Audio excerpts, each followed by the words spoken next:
even made the bed. I know. Look at my hair. I know. I got a comb. You want a comb? I can try, but I'll probably get it wrong. Yeah, I don't.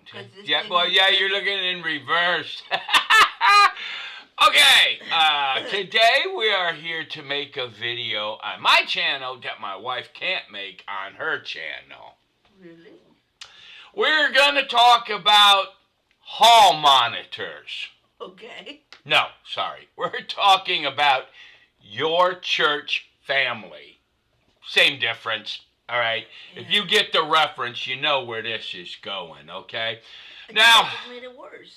I don't know. Wait a minute. Okay. No, it's not worse. All right. What do you think, people? Is it worse or is it better? I think it's better. Good enough. Of course, I was prejudiced. I think she's gorgeous. Okay, thank you. You know, when you went to school, there was always these really annoying kiss butt people, okay? That, you know, they would kiss the teacher's butt the whole time. Hall monitors, little snitches. Teacher's pets, whatever you want to call them, right? Usually you could spot them because they had this orange, strappy-looking thing. And, but you know, that was school, okay? And, the church is really no different, okay?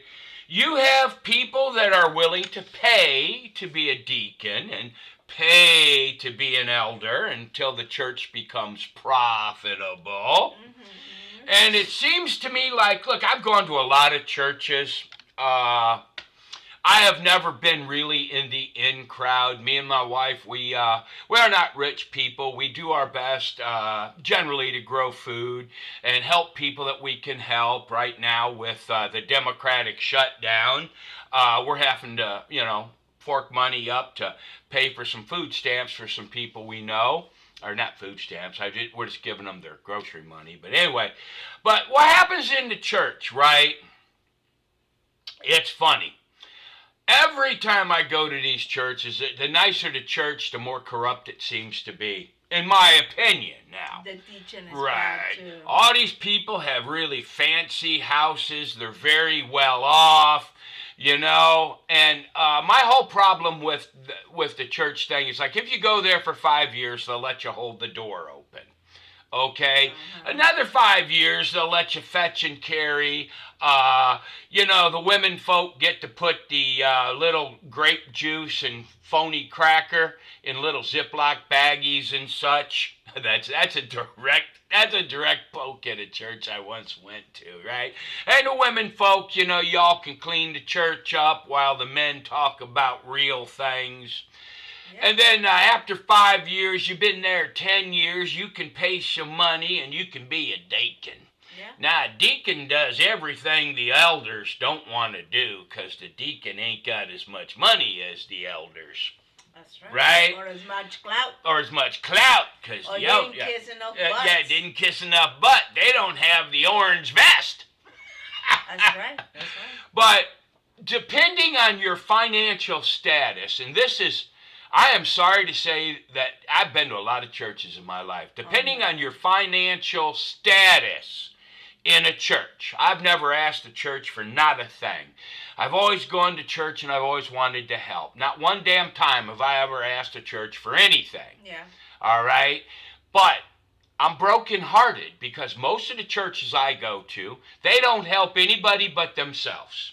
And they can use chapter and verse to explain this. But yeah, so your experience in church, if you're a true believer in Christ and you've read your Bible more than, say, 5 times, and you understand the message of the Lord, which is so much better than what the churches here in America, I can't vouch for overseas, but it's so much better than what they teach you in the church, okay? And then you see this corruption in the church, this ludicrous control, this ludicrous I actually had a feller in a church tell me, of course it was very polite, tell my wife shut up, stop answering questions, because she's making us look bad. I mean, look, I think I've said this before, but like, I'm a Mexican woman that came from here at the age of 17. You I know, hadn't noticed. I know, right? Right? Uh-huh. I went to school. I had a job, all kinds of things before I even met my husband. Okay, I worked as my mom noticed that one time I was the only Mexican person in an office of all white people. Okay, that thought never occurred to me. Never did I think that my sex or my cultural background or the fact that I was Hispanic, whatever, hinder me in any way, shape, or form in this country. This is the land of opportunity, and somebody brought me here, and that was great. I never once felt less than or anything like that. I married my husband. We had children, had some adventures in our life, and everything else. And it wasn't until I walked into a Christian church that somebody that told her to shut up. somebody said, I am not the same as my husband. That I'm not equal to him in any, and that I'm supposed to be quiet and shut up and not do anything else. Can you imagine how much that would have hindered me at the age of 17? I mean, when my dad or if you said, grew up in it. yeah, my dad said, "You want to go?" And I was like, "Yeah, let's go.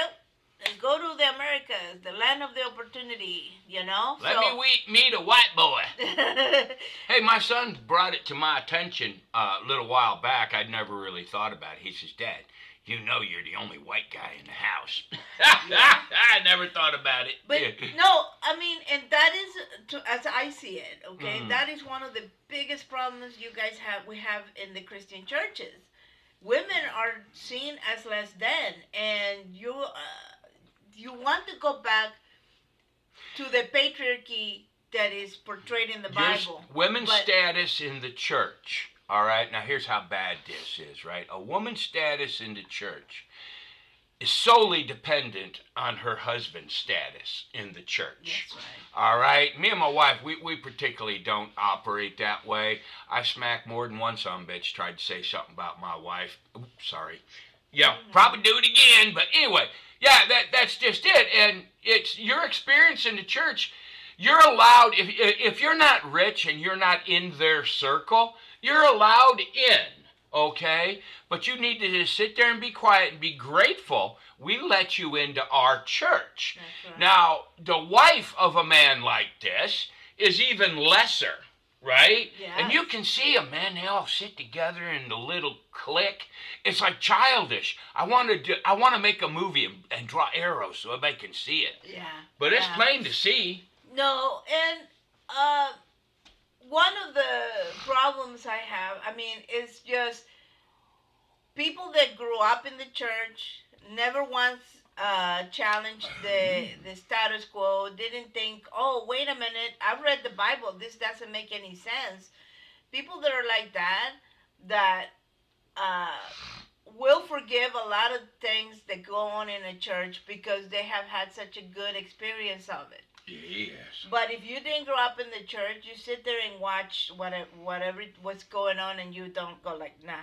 But let me just say this, for anybody out there, the church is not that building, it is not that gathering. People. It's you. You're the church. We're the church. We are the people of Jesus Christ. Okay, we belong to Him. He bought us with His blood. All right. We belong to Jesus. It doesn't matter. They say, oh, they fell away because they don't go to church anymore. No, they didn't fall away. They woke up.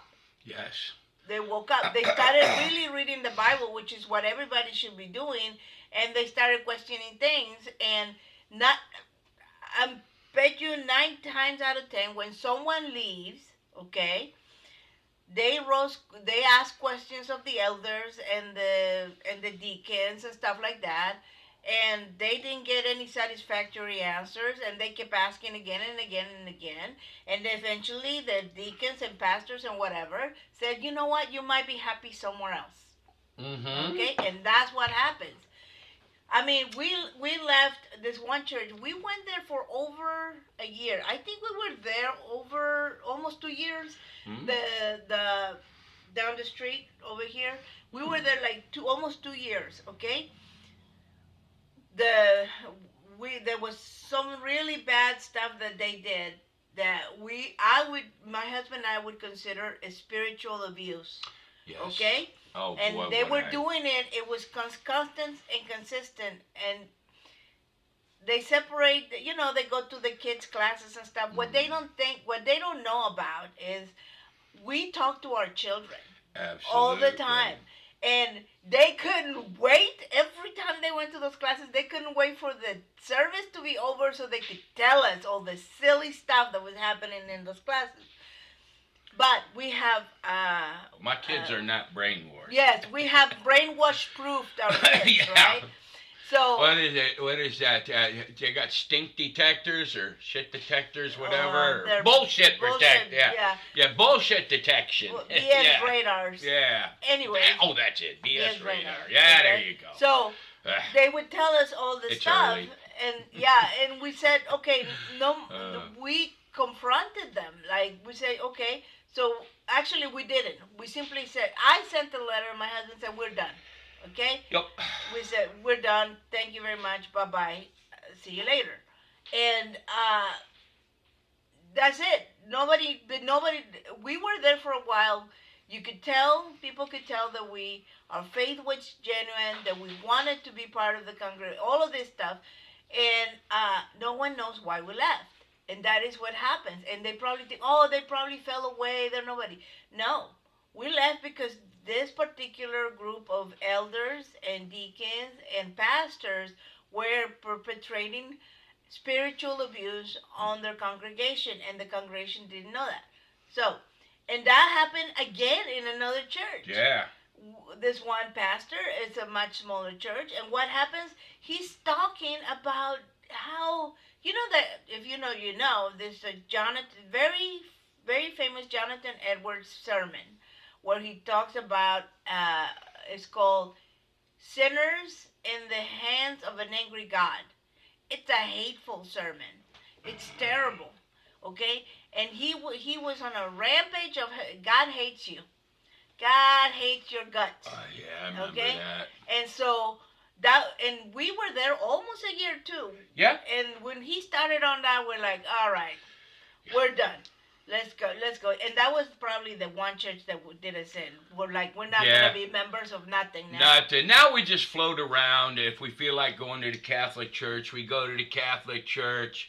I kind of like going to the Pentecostal churches or the more lively electric light churches because I like the music. Yeah. And it's like, look, the message is all the same. It's corrupted with chapter and verse. I cannot explain how bad chapter and verse is to the church. Because, like I said, if you've read the Bible more than like 5 times, you understand that just because this sounds like that doesn't mean they were talking about the same thing. All right? It's just like, I am quite sure Paul was a great man. I mean, everybody holds him in such high regard. I'm sure he was a great man. Listen to me and listen to me closely. We have no sermons left to us from Paul. We have nothing that he said from the pulpit. Nothing. What we have from Paul is half of a conversation. Try to understand. We have some letters that he wrote, but we absolutely don't know what he was responding to. And in order to understand what he was talking about, you would have to have the other half of that conversation. All right? Because it's like me and my wife. If you record me and my wife having a conversation, and then you delete me, you're going to listen to what my wife says, and you're going to, all this imaginary stuff is going to go through your head. All right? When I first started studying the Bible, I figured out, okay, if there's anything that looks like a contradiction, go with what Jesus said. We are Christians, by the way, right?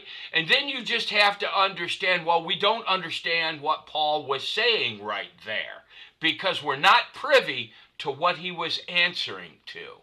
And you guys really need to understand one thing. The early church did not have buildings. They met in widows' homes. All right, these widows fed them, provided them money, gave them room and board. All right, so that was what was a church back then. They didn't have their own buildings. So I'm sure there was a lot of things that happened there that we don't understand. But, I mean, how can Jesus tell Martha, right, you chose the better portion instead, Mary. Or Mary, you chose the better portion to listen to me preach than your sister did who went in there to make me a sandwich? How can people understand that it's okay to spank a kid when Jesus himself said, he who hurts his child hurts me? Or something to that effect. Yeah, that's paraphrase. Yeah, we paraphrase a lot. So you have to understand that. So chapter and verse is misleading. I can use chapter and verse to justify any bad behavior. It doesn't mean that that's what God wanted. These churches, especially, these churches where it's all about money and all of that, and then they do no good works. They only take care of people into the church. They're using the Bible to justify their own bad behavior. Yes, absolutely. Okay, yeah. And so I have one of my favorite writers wrote a book about the church and all that and why it still matters. It does. I mean, it does matter. I think it does matter in the sense that it's an entry point for Assembly a lot of people. Believers. Yeah, absolutely. But it's not the only thing that matters. Okay. And there's a lot of every author's book, even every historian, okay, any historian that ever wrote anything has their life will color what they say about history, okay? So let's say that some historian is very rich and he writes about the history that he sees. His eyes will see the wealthy life, the style of life that the wealthy people, and he will write about that with that lens in mind. Winston Churchill, The History of the English-Speaking People. You should read that series of books, and this will illustrate exactly what my wife is talking about. Churchill was actually related to Marlborough, like great, I don't know, 5, 6 times, 7 times great-grandson of Marlborough. Okay, so he was from the aristocracy. So when you read the history of the English-speaking people written from Winston Churchill's side, you get a giggle because he has no concept of what life was like for normal people. And so you have that, and it takes someone to really look outside their context and see what's going on everywhere else. And so when someone writes a book about the church and their entire life has been about how the church has been really supportive of that person's efforts to further their education and all of that, she's going to have rose-colored glasses on when she looks at the church. And again, like my husband said earlier, if you're in the inner circle, your experience is different. Is very different than those of us that just sit in the pews, give our little money that we can, and just try to be there and be supportive and show up every Sunday. And it's like, Here's a case in point, right? Like I said, we gave food away to the poor, right? We just needed little boxes to put the vegetables in that we grew, right? And we asked the church, could you guys bring, when you go grocery shopping, bring us about 3 people. 3 people in the church gave us boxes, and not very many, all right? So, I mean, that's it. They couldn't even be bothered to help us help the poor. Yeah. Right? Yeah. So. And so, it's just, and okay, here's the thing, though. This is one of the reasons we enjoy going to the Assemblies of God. Yeah. Okay? The Assemblies of God, not only do they do the singing they enjoy and being there. They do stuff for the community. They help people. They help the poor, which is really, if you read the Bible, that's God's heart. That's Jesus' heart. Jesus told you to take care of the poor. God tells you to take care of the poor, and we're not taking care of them. And we're not doing it. Anyways, Yeah. the whole point is, I enjoyed that book, and I'm still I like the author. I think she's really knowledgeable in a lot of things, but I just think when she writes the books that are supposed to aim at everybody, her own experience colors her ideas, and my own experience colored what I see and what we see when it comes to the church. And so I think that at some point all these churches will fade away. I do. And because people will start to realize, we don't need any of that. We don't need all the politics, all the backroom deals that happen, because anytime you have money involved, it's a problem. Here's the thing, right? You go to a church, and from the moment you walk through the front door, everybody wants to see if you're their kind of people, okay? I'm not saying I would never join another church, because I do like the fellowship. I do like belonging to a church, okay? But if I ever join another church, that church is going to have to prove to me that they're literally doing God's work. They're going to have to prove to me, if me and my wife and I bring my kids to your church, you're going to help me help poor people, all right? That would be a prerequisite. I mean, I want to see it. I need to see what you're doing for poor people. I need to see what you're doing to help the community, because the way I see it, you guys are hall monitors. You do nothing. Yeah. You serve no purpose. And you don't even teach the Bible and right. Yeah, and you're not even teaching the Holy Word right. It's like crazy. Anyways, like I said. Yeah. I think that they will fade away. Yeah. And that's okay, because I think the churches are changing. I think what I call the electric light churches, the ones that have lively music, the ones that are, look, you guys are so silly. I mean, it's like, I just wish I could grab all you elders and all you preachers from these dull, boring churches and take you to these churches. They're drawing in the young people. I don't think that the churches are going to fade away. I think the churches are going to change. The young people right now, the same ones that were the daughters and the sons of the elders in these stuffy churches, they're going to the electric light churches, right? Mm-hmm. Because it is a church family there. You go in there, it's fun. You go in there, what do they say? This is not a cruise ship, this is a battleship. We help the poor. They have sign-in things when you walk through the door. What can you do to help us, right? Mm-hmm. I like that. But, I think it'll change, because, your message is corrupted, all right? But, it's a difference of opinions, I guess, but I don't think it's going to go away. I just think it's going to change. I hope so. Yeah.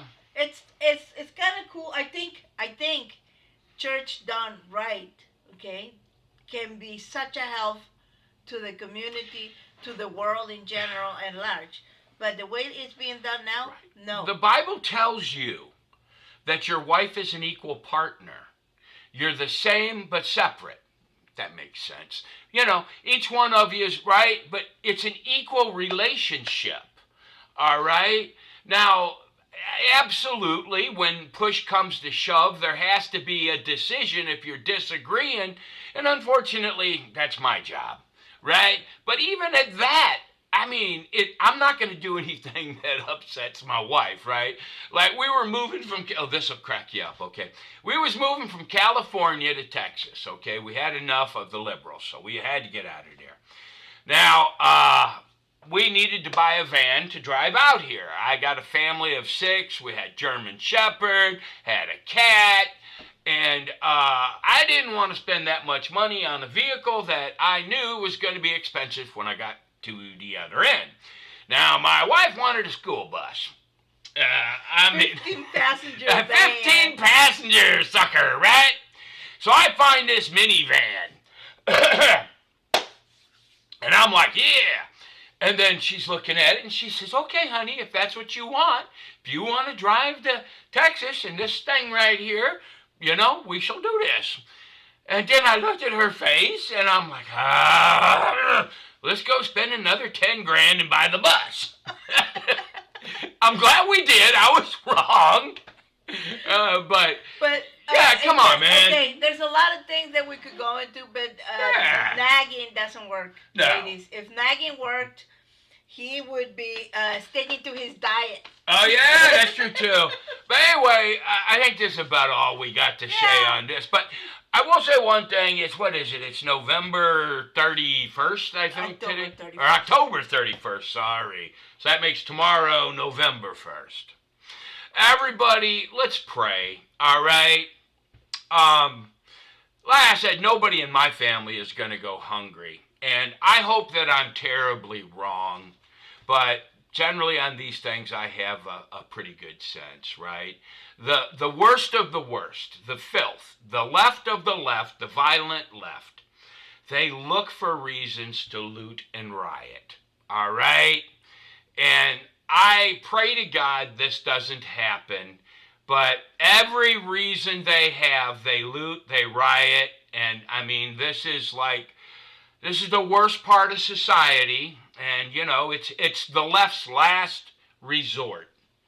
Yeah. I mean, it always comes down to that. I pray that this doesn't happen, all right? But, we'll see what happens. Yeah. But all of this could have been avoided. I mean, everybody has an excuse. I mean, this bill was ridiculous. They'd already voted for it once. Now they decide to hold the whole country and blackmail us, all right? And anyway, whatever your opinions is on it, I'm praying for peace. What do they say? Prepare for the worst and pray. Hope for the best, prepare for the worst. Yeah, that's the one. Yeah. Anyway. God bless. God bless. Bye-bye. Bye-bye.